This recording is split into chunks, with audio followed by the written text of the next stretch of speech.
Četveromjesečna Bojana iz Paučja jedna je od 5 beba koje su se prošle godine rodile na području cijele općine. Nisam znala, mi smo imali tu sreću da bude i ona tu s nama. Sve manji broj rođene djece ovu mladu obitelj ne čudi. Posla nema ništa. Voda i asfalt kad bi došla druga priča. Bilo bi svijeta, no. Dječji plać sve je rjeđi u okolici Đakova. Na području općine Levanjske Varoši u 9 sela umrlo je 14 osoba, a rođeno je 5 djece, a s tim da je 4 obitelji odselilo sa 13 djece. Slično je i u općini Drenje. Lanče godinu nije se niko da se rodilo. Je li ima svatova?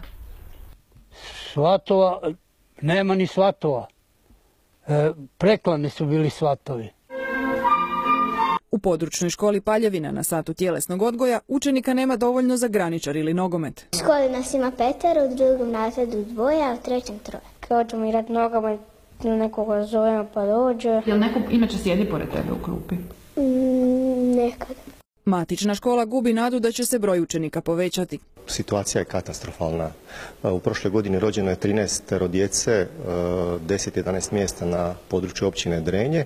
U nekim selima uopće nije rođeno niti jedno jedino dijete. 90. godina Slavonija je bila milijunska regija. Uz ovakve trendove, upozoravaju demografi, do 2030. godine broj stanovnika bit će prepolovljen.